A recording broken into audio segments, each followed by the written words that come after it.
Avec nous sur Sud Radio, on est ensemble avec vous et avec nous. Bonjour Gilles. Bonjour. On est ensemble jusqu'à midi. On va recevoir Mac Lesguy dans un instant. Il est en train d'arriver pour les 30 ans de Égal M6. Incroyable, 30 ans. Et cette émission qui revient justement sur tout ce qui a changé. Oui, le tang. Et oui. Hein, quand on buvait du tang absolument. orange. Non, mais il n'y a pas que ça. Quand on pouvait fumer dans les bureaux. Les téléviseurs. Bref, c'est vraiment une émission nostalgie et en même temps qui montre à quel point on a fait des progrès incroyables. Et puis à 10h30, je recevrai Jean-Louis Bocarno pour Quoi de neuf dans la famille, la révolution des tests ADN quand on recherche ses ancêtres, avantages, inconvénients. On en parlera avec lui. Vous l'avez fait, vous? On peut l'envoyer aux États-Unis. Je ne l'ai jamais fait. Pas non, j'aime pas les gens. Voilà. Mon ADN. Allez, la question du jour. La question du jour, elle est liée à notre invité Mac Lesguy. On fête donc les 30 ans de Égal M6. Et vous verrez que dimanche, ils vont parler un peu de ce qui a été révolutionnaire en 30 ans. Évidemment, l'arrivée d'Internet, l'alcool et le tabac qui a été vraiment, pour le coup, plus d'alcool, plus de tabac alors qu'on fumait dans les bureaux. La télévision, les écrans sont devenus plats. Et la nourriture instantanée, vous savez, les bolinos et tout ça. Eh bien, pour l'instant, nos auditeurs, vous pouvez aller voter sur le compte Twitter de Sud Radio. Pour nos auditeurs, le vrai changement, c'est évidemment Internet à 89%. Et 7% la télévision. Il faut dire qu'à l'époque, il n'y avait que 6-7 chaînes. Il n'y avait pas beaucoup de chaînes. Même pas. Il y avait Canal+, 91, oui, il y avait quand même le câble qui commençait un peu à arriver. On va être nostalgique ce matin. Absolument. Alors, le zapping. Sud Radio, 10h midi, Média, l'instant zapping. L'instant zapping, Valérie, hier, le procureur de la République, Éric Corbeau, est revenu sur le meurtre d'Alisha. Il a donné les détails du déroulement de ce drame, avec un moment glaçant quand un journaliste lui a posé la question « Est-ce que les deux jeunes accusés avaient des remords ?»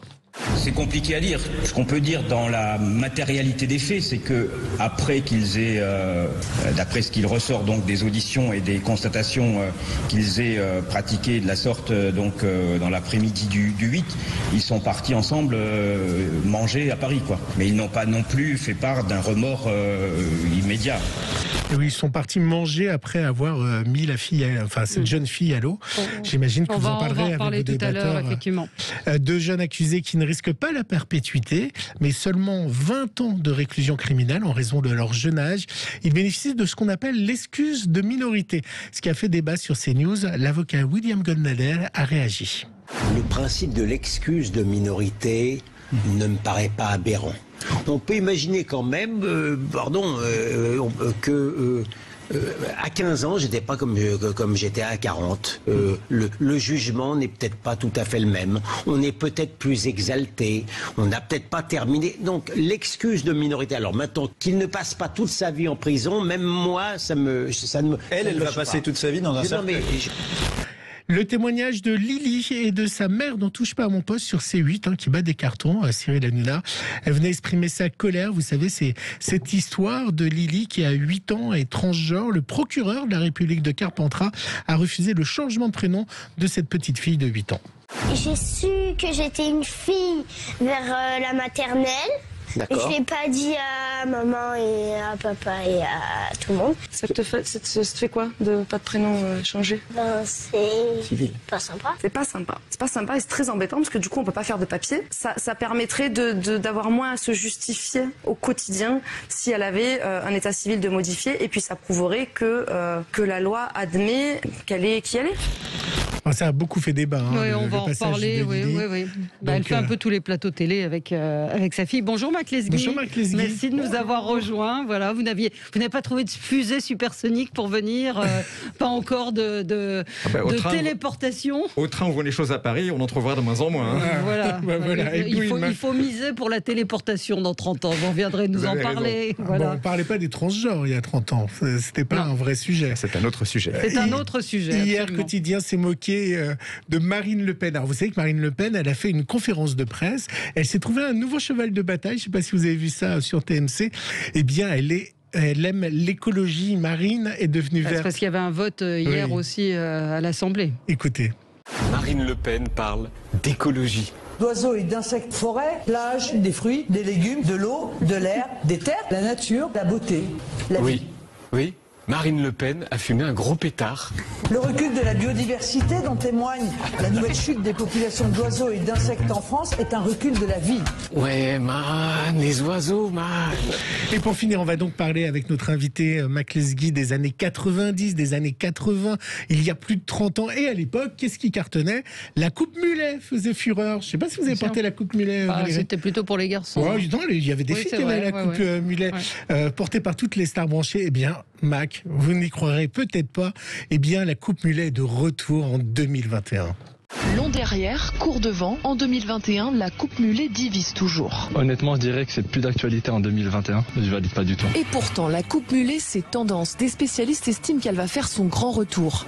L'âge d'or de cette coupe de cheveux, c'était les années 80. À l'époque, les stars l'arboraient. David Bowie, par exemple. Plus récemment, Scarlett Johansson ou la chanteuse Chris l'ont adoptée. Aujourd'hui, de plus en plus de jeunes sont séduits. Kevin a franchi le cap. Une 40aine d'euros pour un petit air rétro. C'est pas une coupe facile à porter, mais si ça peut en motiver d'autres, pourquoi pas. Ah, voilà, la coupe mulet. Oui, Mac Lesguy, vous avez eu la coupe mulet? Non, mais j'avais une banane. J'étais très fier de ma banane. J'avais une banane comme Lucien, vous savez, le rocker de la BD de Margerin. Voilà, j'étais tellement fier de ma banane. Autre époque. Alors aujourd'hui, j'ai plus les moyens d'avoir une banane. Hein, ça. Oui, moi aussi, la coupe mulet, ça va être compliqué. Voilà, ça va être compliqué. Mac Lesguy, on est ravis de vous recevoir ce matin pour fêter ces 30 ans de Égal M6. Oui. Qui aurait cru À chaque fois, on se pose la question quand on regarde dans le rétro en se disant, il y a 30 ans que cette émission existe. Vous aviez des lunettes zébrées à l'époque. Oui. Et dans ce numéro qu'on va pouvoir, ce nouveau numéro anniversaire dimanche à 20h30, donc pour fêter ces 30 ans, on va voir ce qui a changé en 30 ans. Vous êtes nostalgique de cette époque ? On a toujours la tentation d'être nostalgique. Personnellement, non, je ne le suis pas du tout. Je trouve qu'on n'a jamais, en dépit des événements, jamais aussi bien vécu qu'aujourd'hui. Il y a des tas de choses qu'on ne pouvait pas faire dans les années 90, 91. Regardez par exemple, il y avait 6 chaînes de télé, il n'y avait pas d'Internet. Pas d'Internet, ça voulait dire pas de série à la demande, pas de tablette, pas d'ordinateur. L'ordinateur avait 16 couleurs, on le rappelle, quand vous voyez les ordinateurs d'aujourd'hui. Voilà. Donc si on proposait un jeune... Notre vie était pas mal non plus dans ces années-là. La vérité, c'est un témoignage personnel, on est bien à toute époque. Je pense que les gens des années 50 étaient très heureux, les gens des années... à toute époque, il y a des problèmes, il y a des difficultés, puis il y a des choses qui vont bien. Est-ce qu'il y a une époque meilleure qu'une autre? Je ne pense pas qu'il y ait une manière scientifique de l'évaluer, mais ce serait intéressant. Qu'est-ce qui a le plus changé, à votre avis? Quel a été le plus gros changement? Moi, je pense que le plus gros changement, c'est l'arrivée d'Internet. L'arrivée d'Internet, avec tout ce que ça... avec tout le les réseaux sociaux, tout ce qu'il y a. Les réseaux sociaux, la facilité de communication, de communiquer, de faire les moindres gestes de vie. Vous faites un transfert bancaire, c'est fait en 5 secondes. Vous prenez un billet de train, c'est fait en 5 secondes. Vous payez avec votre portable. Il y a des tas de choses qui prenaient des minutes, des heures à faire autrefois, qui n'en sont plus. Mais on s'est jamais moins parlé que depuis qu'il y a Internet. On n'écrit plus de lettres. Ou pas, parce qu'on parle beaucoup plus à des gens avec qui on n'aurait peut-être pas parlé. Alors je pense qu'on parle à des gens. Qu'on parle à des gens différents, effectivement. Vous pouvez converser très facilement avec des gens à l'autre bout de la planète. Moi, ça m'arrive souvent d'échanger sur Twitter avec un scientifique que j'ai repéré pour telle étude. Il me répond. Autrefois, ça aurait été... Il a fallu écrire une lettre, elle aurait mis 3 semaines à traverser l'Atlantique, et encore 3 semaines pour trouver la réponse. C'était beaucoup plus compliqué. Vous n'allez pas sur les sites de rencontres, vous allez sur les sites de scientifiques. Oui, je suis marié, je n'ai pas de raison d'aller sur les sites de rencontres. Comment vous l'avez construite, cette émission? Il y a plusieurs reportages, donc il y a comment est-ce qu'on travaillait, la nourriture du futur. Valérie, j'ai amené un cadeau pour regardez, c'est pour les 30 ans. Et puis j'ai pas amené de gâteau, je vous ai amené un bolino. Voilà, Bolino. Bolino, c'est bon anniversaire, Mac. Merci.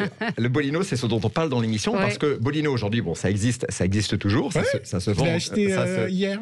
Ça se vend encore, mais c'est plus branché de manger des bolinos, alors que dans les années 90, bolino, des bons petits plats tout chauds, c'était vraiment le top de la hype. C'est des pasta cheese que je vous ai pris.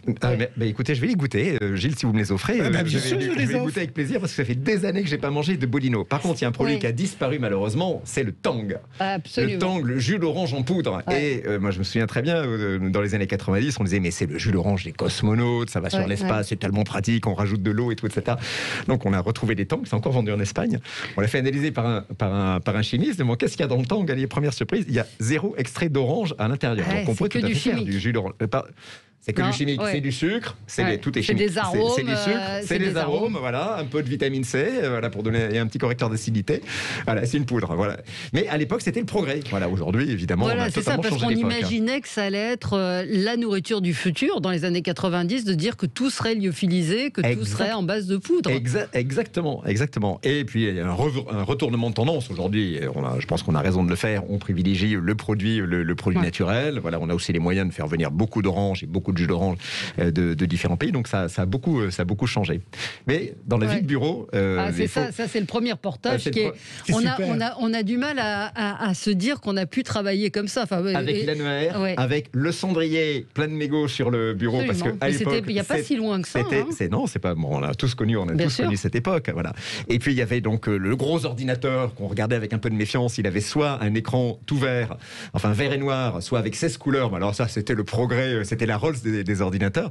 Et puis il y avait cette machine merveilleuse qui était le Telex, qui était une machine à écrire, un mélange de machine à écrire et de télégramme sur lequel on tapait les messages. Et ça partait par le réseau téléphonique, comme un SMS d'aujourd'hui, sauf que ça faisait beaucoup plus de bruit. Ouais. Stéphane nous dit, j'ai même fait un gâteau au thon quand j'étais gamin, et c'était du béton. C'est sûr que c'était très novateur. Il a oublié de mettre de l'eau, effectivement. Mais c'est vrai que nos conditions de travail ont changé. Vous évoquez aussi la transformation des écrans de télévision. Ces meubles, en particulier aux États-Unis, il y avait vraiment des meubles entiers. C'était énorme. En France, on était après, pour les grands téléviseurs, on était à 50 kilos. C'est-à-dire, ça pesait plus lourd qu'une machine à laver. Vous vous rendez compte d'aujourd'hui, à peu près le même poids. C'était fou, mais il y avait effectivement la technique du tube cathodique. Voilà, c'était une contrainte technique. On pouvait pas l'aplatir. C'est une grosse ampoule, une ampoule géante qui projette des électrons. Voilà. Et jusqu'à l'arrivée des cristaux liquides et des écrans à plasma, c'était effectivement la limite de la technique. Et je me souviens très bien, quelqu'un nous disait la TVHD ne prendra jamais parce que ça fait des postes qui sont. Alors là, pour le coup, c'était les premiers postes de TVHD qui étaient donc à tube cathodique étaient aussi encombrants qu'une machine à laver la vaisselle. Je m'en souviens très bien. Et il disait ça prendra jamais en France parce que les appartements, les maisons sont trop petites pour accueillir un tel meuble. Et puis est arrivée tout d'un coup la révolution des cristaux liquides. Et alors là, on est entré dans une nouvelle ère. Est-ce qu'il y a une invention il y a 30 ans qui n'a pas prise, qui n'a pas fonctionné, qui a été, on s'est dit c'est une révolution et finalement ça a été un flop? Il y a une invention, effectivement. Il y a 30 ans, on en parlait beaucoup, et qui a été un flop, c'est la télévision en relief. Parce que le relief, c'est trop de contraintes, il faut mettre des casques, voilà, ou alors la qualité du relief est pas bonne. Voilà. Typiquement, on s'est dit la télévision, moi je m'en souviens très bien, à l'époque on démarrait E = M6, et on disait si un jour vous continuez à faire de E = M6, vous ferez E = M6 en relief. Voilà typiquement, non, les consommateurs ont dit c'est pas intéressant, ça n'amène rien, et donc ça n'a pas pris. Ni l'hologramme. L'hologramme, effectivement, c'est la même chose. Non, ça n'a pas tellement pris. Oui, et sur l'émission en elle-même, vous vous souvenez des premières émissions de E = M6 et comment vous êtes arrivé? Peut-être rappeler à nos auditeurs comment l'émission a démarré. Alors, l'émission, elle a démarré sur un pari. On était deux agronomes, deux ingénieurs agronomes qui n'y connaissions rien en journalisme et encore moins en production, parce qu'on venait de milieux tout à fait différents. Et mon ami et partenaire de l'époque, il avait une conviction, c'était qu'il n'y avait aucune émission scientifique à la télévision française à cette époque, que ça manquait. Il savait que Nicolas de Taverneau, qui était à l'époque patron d'M6, et qu'il est toujours d'ailleurs, il était numéro 2, maintenant il est numéro 1, cherchait une émission scientifique, voilà. Il s'est débrouillé pour être pris en stage à M6. On a réuni nos économies, nos frais d'études pour faire une émission pilote. On l'a proposé. Nicolas Taverneau et Thomas Valentin ont dit banco, voilà pour 6 numéros. À ma grande surprise, d'ailleurs, je ne pensais pas du tout que ça avait une chance d'aboutir.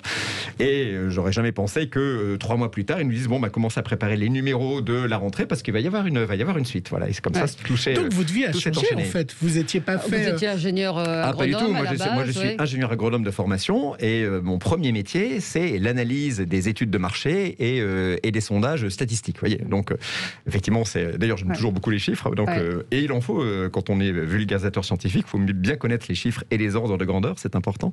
Mais jamais j'aurais pensé une seule seconde, effectivement, que ma vie allait basculer à ce point-là. Est-ce qu'en 30 ans, vos moyens techniques à vous ont changé et vos salaires ont-ils changé? Est-ce que le budget a évolué et votre salaire aussi en 30 ans? Le budget, heureusement, a évolué parce que je me souviens très bien qu'on avait vendu les les premières émissions avec des financements complémentaires, on les avait vendus 20 000 francs.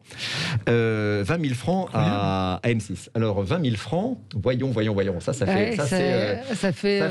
On ne sait même plus convertir en francs, c'est bien. On ne sait même plus. Alors attendez, 150 euros, vous avez donc. Alors mais vous ne regardez pas, Valérie, je n'ai que. 150 c'est pas mon fort. Ça fait 3 000. Voilà, ça fait 3 000 euros. Voilà. Aujourd'hui, on ne pourrait pas faire cette émission pour 3 000 euros.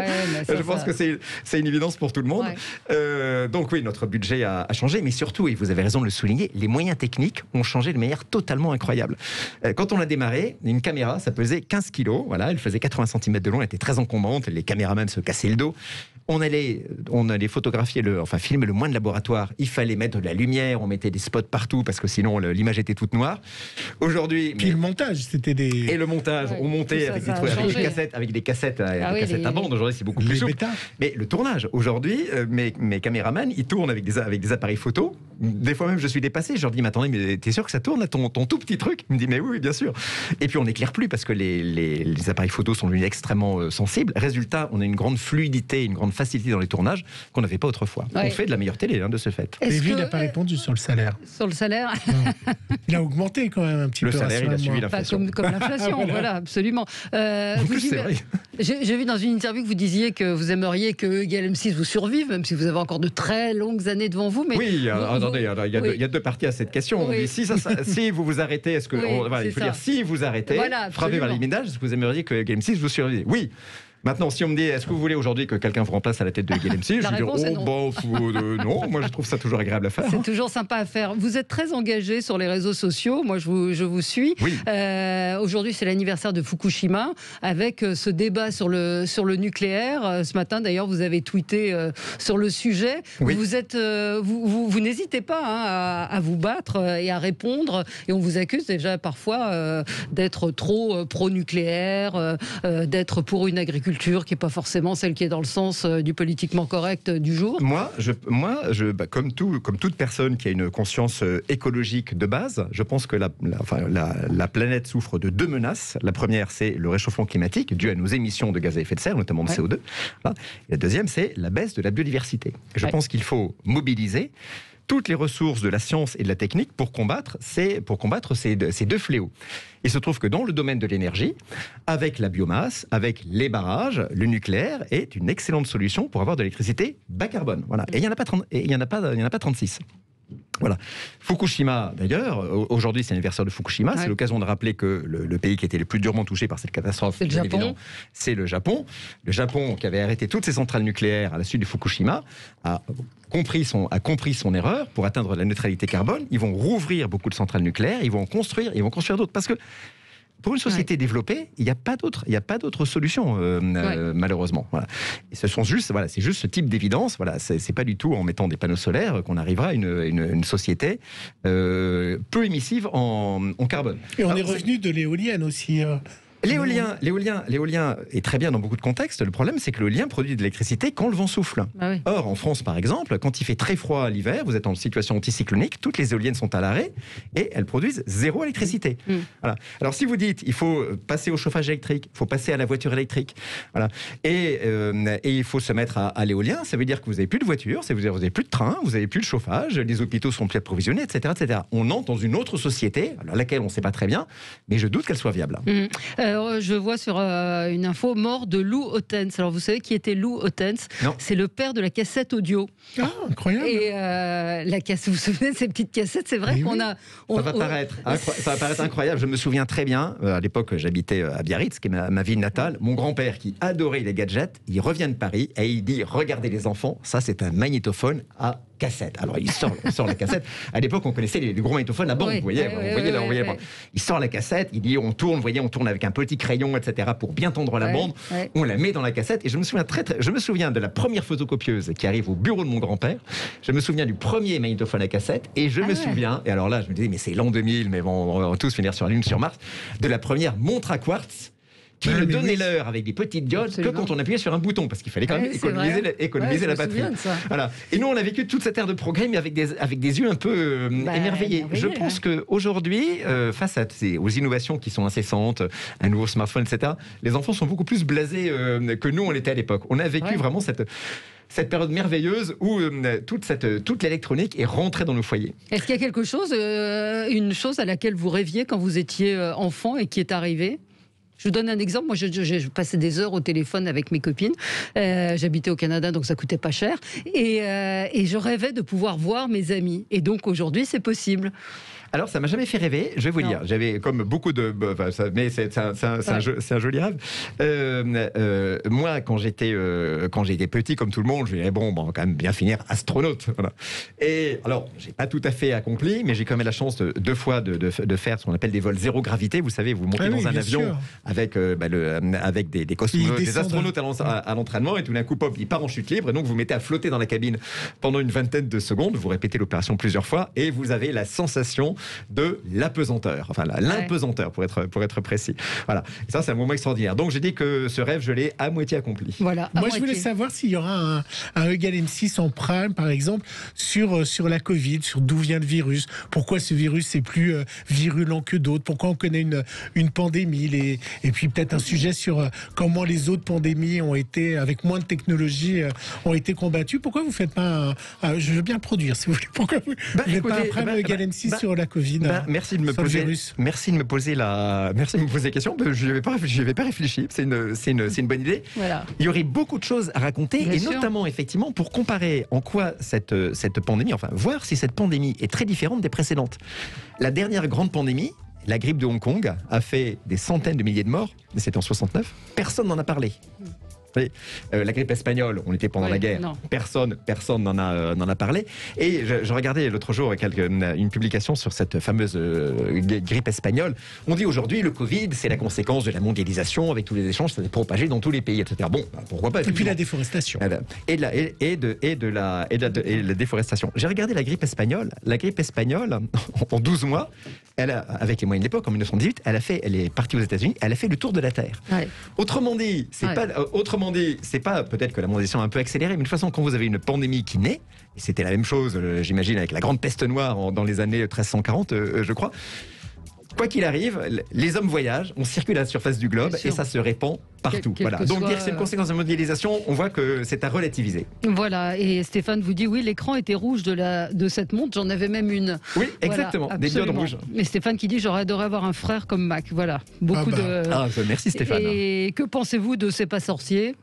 Beaucoup de bien. C'est une émission qui s'est arrêtée, alors que je pense qu'elle a bercé, peut-être comme le Egal M6.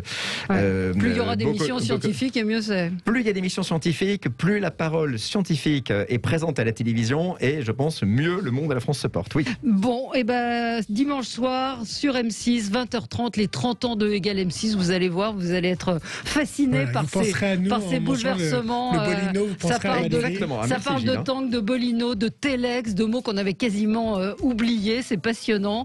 Merci à vous, Mac Lesguy, d'être venu ce matin. Valérie. Et puis, à la prochaine.